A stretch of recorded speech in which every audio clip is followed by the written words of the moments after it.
리얼리티 트랜서핑 제2권 제4장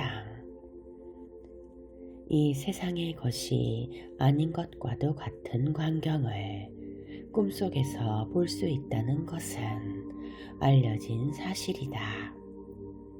예컨대 어떤 사람이 어떤 건축물의 모습을 구석구석 세밀히 볼 수 있었는데 그가 그런 것을 실제로 본 적이 없다는 사실이 너무나 명백한 경우처럼 말이다. 만일 꿈이 우리의 뇌가 만들어내는 현실의 모조품에 지나지 않는다면 생전 본 적이 없는 이런 광경들은 대체 어디서 나온단 말인가? 기억하시겠지만 가능태 공간의 섹터들은 저마다 다른 시나리오와 무대 장치를 담고 있다. 무대 장치는 무생물과 생물로 구성되어 있다. 꿈속에서 친척과 친구들을 만난다면 당신은 그들이 실제 삶에서와는 뭔가 다른 모습인 것을 틀림없이 발견할 것이다. 헤어스타일이나 옷차림이 다를 수도 있고 성격까지 다를 수도 있다.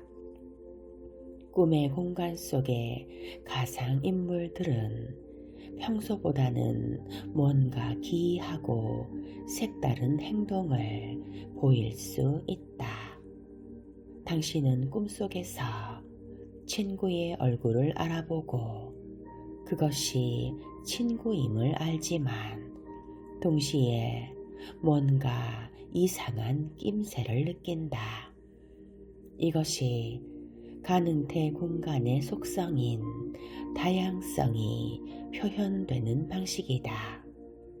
섹터마다 무대 장치가 다르다.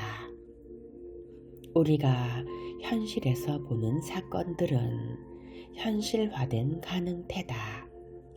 꿈속에서 우리는 아직 현실화되지 않은 섹터들을 덜어 보게 된다. 꿈속에서 거울 속에 비친 자신의 모습을 보게 된다면 당신은 아마도 불쾌감에 놀라거나 겁에 질릴 것이다. 거울 속 당신의 모습은 현실의 거울 속 얼굴과 같지 않을 것이기 때문이다. 당신은 그것이 자신이라는 것을 즉시 알아차리지만 얼굴은 변해 있다.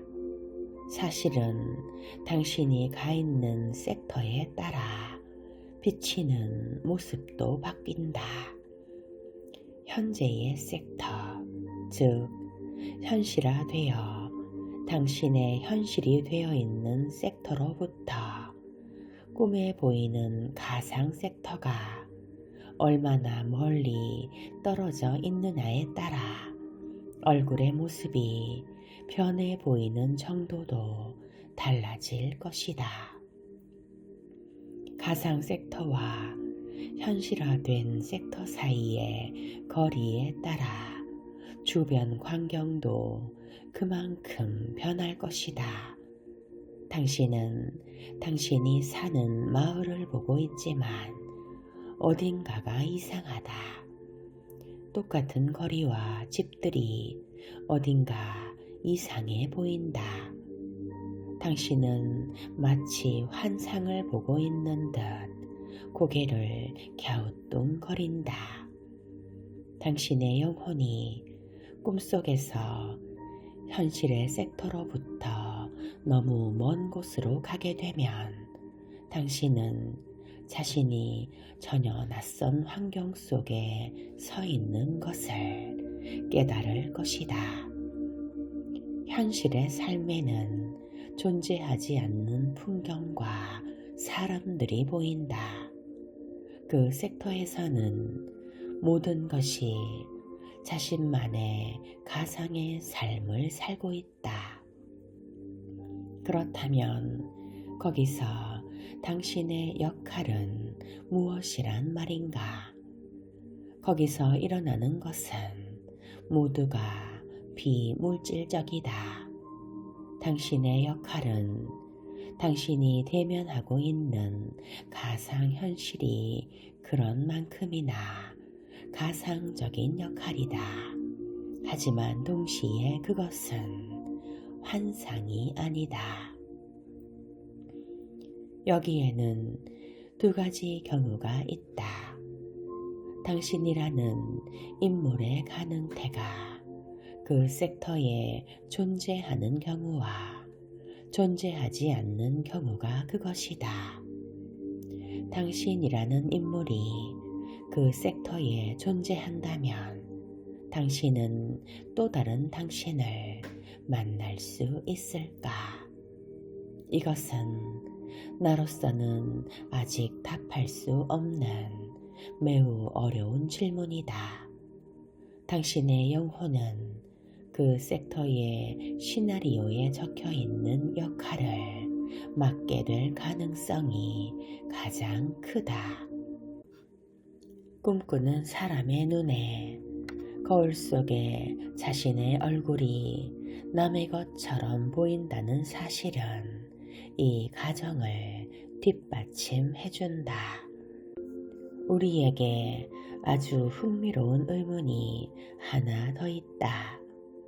가능태 공간 속의 정보가 선반에 놓여있는 영화 필름과도 같이 정적인 상태로 저장되어 있는 것이라면 왜 우리는 꿈속에서 움직이는 영상을 보고 그 가상의 게임에 끼어들게 되는 것일까? 정보장 속에는 모든 정보가 동시에 저장되어 존재한다. 과거에 일어났던 일과 장차 일어날 모든 일이 정보장 속에 이미 존재하고 있다. 그렇다면 가능태 공간을 날아다니는 영혼의 눈에는 왜 정지된 광경이 보이지 않고 움직이는 삶의 광경이 보이는 것일까? 어쩌면 우리의 인식 기능은 영화 필름의 움직이는 장면만을 인식할 수 있도록 되어 있는 것인지도 모른다. 아니면 그것이 가능태 공간의 본성이어서 가능태의 흐름으로서만 우리의 눈에 보이는 것인지도 모른다. 아무튼 영혼은 가능태 공간의 섹터를 따라 날면서 움직이는 광경들을 본다.